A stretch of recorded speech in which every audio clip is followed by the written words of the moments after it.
Hello দর্শক, আসসালামু আলাইকুম। আমার চ্যানেলে সবাইকে স্বাগতম। আমি আছি সীমাস কুকিং অ্যান্ড ব্লগ আপনাদের সঙ্গে। আজ আপনাদের মাঝে শেয়ার করব 3টা ঘরোয়া টিপস মশা, মাছি এবং তেলাপোকা, পিঁপড়া থেকে কিভাবে ঘরোয়া টিপস শেয়ার করব, কিভাবে এগুলো থেকে বেঁচে থাকা যায়। তো আমি এখানে নিয়েছি খাবারের ছোটা, যেটা পিঁপড়া থেকে রক্ষা পাবেন, আর নিয়েছি চিনি।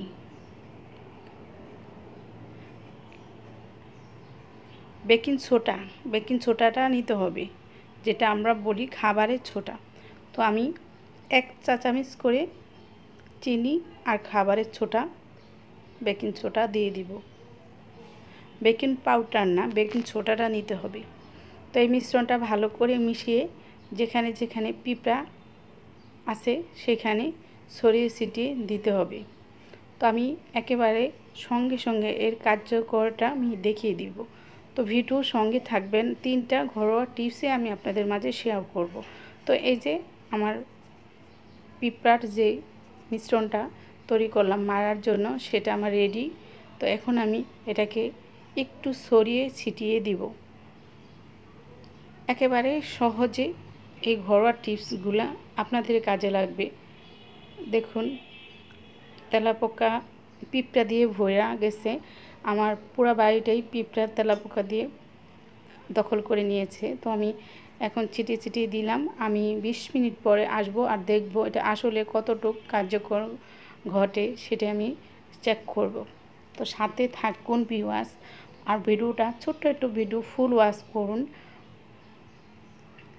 এখন আমি টিপস নাম্বার 2 এ চলে যাব। তো আমাদের ঘরে এখন অনেক মশা, তো মশা এবং পিঁপড়া এই দুটোটাই কাজ করবে। তো এখানে আমি ন্যাপথলিন নিয়েছি। এটা যে কোনো জায়গায় পাওয়া যায়। আর লাগবে স্যাভলন, ডেটল হলেও চলবে, আপনাদের ঘরে যেটা থাকে 2টার একটা হলেই চলবে। তো আমি ন্যাপথলিন ফাঁকি করে নিয়েছি। ন্যাপথলিন ফাঁকি করা একেবারে সহজ। একটা ভারী একটা কিছুতে আলতোভাবে বাড়ি দিলেই ন্যাপথলিনটা গুঁড়ো গুঁড়ো হয়ে যাবে। একেবারে সহজ।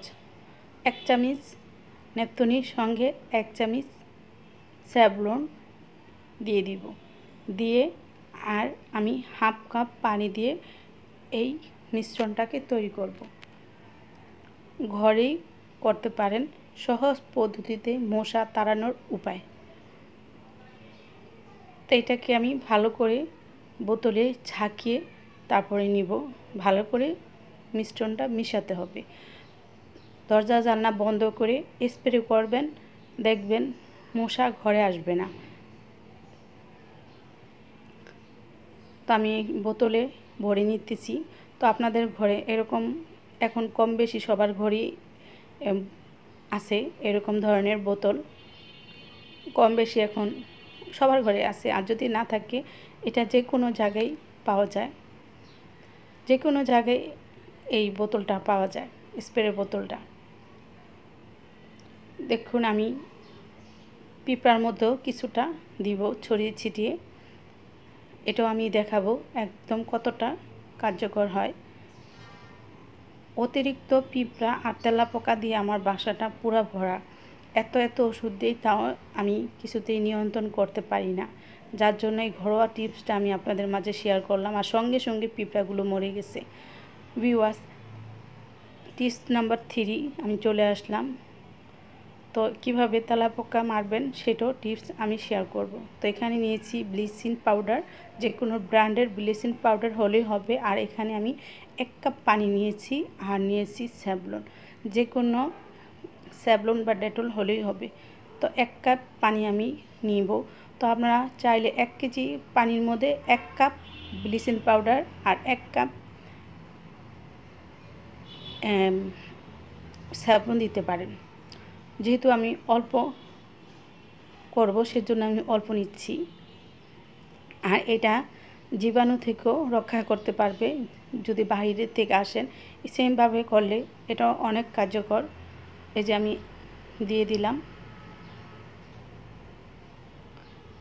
তো এখানে আমি 1 টেবিল চামচ পরিমাণ নিয়েছি, 1 টেবিল চামচ ভিউয়ার্স, 1 কাপে পানির মধ্যে 1 টেবিল চামচ নিয়েছি। আর যদি 1 লিটার তৈরি করতে চান সেক্ষেত্রে 1 কাপ পরিমাণ সমপরিমাণ দুইটাই দিতে হবে উপকরণ, স্যাভলন এবং ব্লিচিং পাউডার।